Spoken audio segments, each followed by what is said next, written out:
À Caracas, les récentes émeutes nous rappellent que le pays traverse une grave crise politique et économique. Ce pays, dont la superficie est 3 fois supérieure à l'Allemagne, est au centre de la géopolitique régionale et mondiale.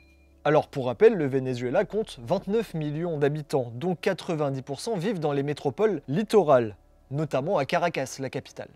Géostratégiquement, le pays est un poids lourd des hydrocarbures.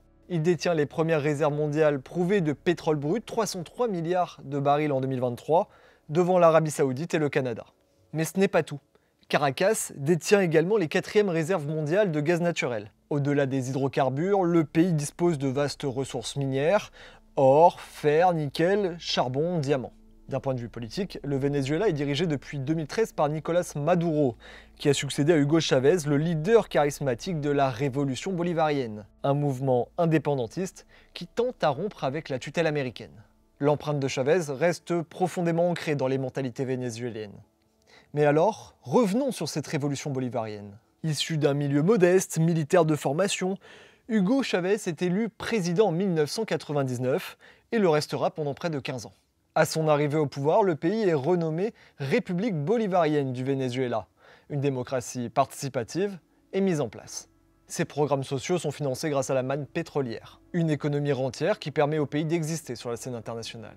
Lorsqu'il est question de chavisme, comment ne pas évoquer l'opposition profonde du mouvement au leadership américain dans la région? Dernière preuve en date, le pays offre l'asile politique à Edward Snowden, tout en se rapprochant stratégiquement de la Russie, de l'Iran, de la Biélorussie ou encore de la Syrie. Cet anti-américanisme est la pierre angulaire de la politique étrangère de Chavez, faisant de lui une figure toujours vénérée. Et ce, malgré les relations commerciales qu'entretiennent Caracas et Washington.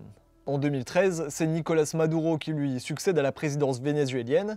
Il est élu de justesse avec 50,6% des suffrages.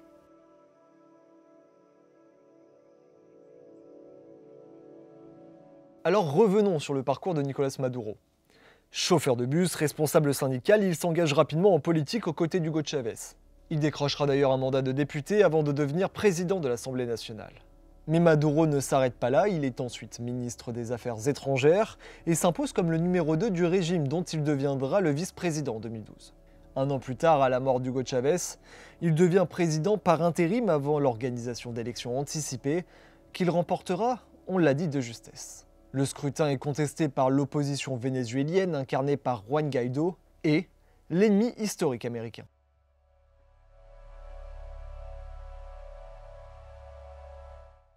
En 2018, nouvelle élection présidentielle. Nicolás Maduro est élu avec 68% des voix.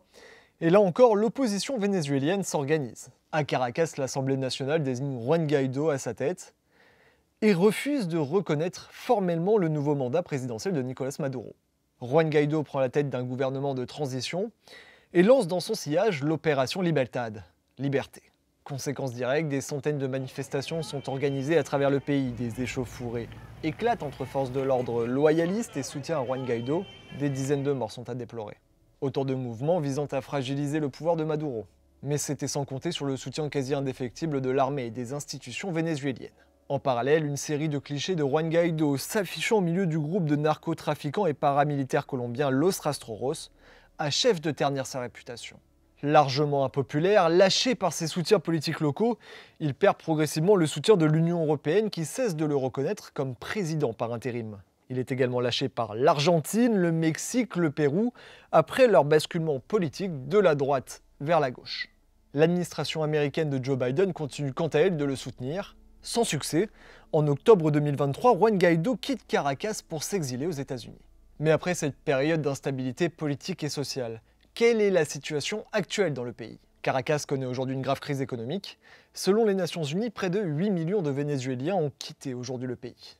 Et pour cause. Comme toute économie rentière, les recettes budgétaires du pays sont largement fonction du flux de revenus issus des exportations d'hydrocarbures. L'industrie pétrolière représente 96% des recettes d'exportation et 50% des recettes budgétaires. Or, le Venezuela reste soumis à un embargo américain sur son pétrole et son gaz, et l'impact de ces sanctions est considérable. Le niveau d'inflation est historique, 185% en 2023, plus 130 000% en 2018 selon la Banque centrale vénézuélienne. Niveau insécurité, le pays est confronté à l'activisme des narcotrafiquants colombiens. La corruption fait rage, un fléau auquel Nicolás Maduro a promis de s'attaquer.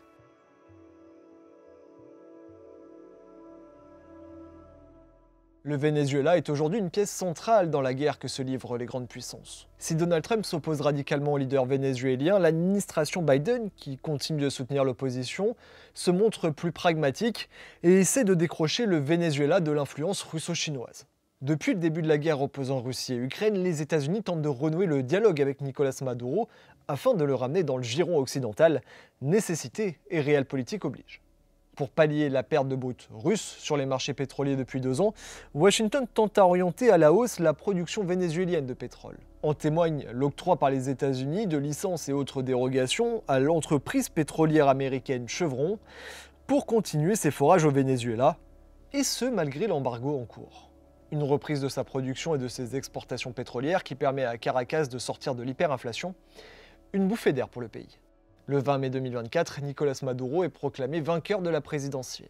Cette réélection est immédiatement contestée par l'opposition qui dénonce des fraudes électorales. De son côté, Maduro compte bien poursuivre les fondamentaux de sa politique étrangère. Toujours mis au banc des démocraties occidentales, le Venezuela continue de s'appuyer sur la Russie et la Chine, de soutien de poids, et ancre davantage son statut de leader d'un Sud global, fervent contestataire de l'hégémonie occidentale et américaine à travers le monde.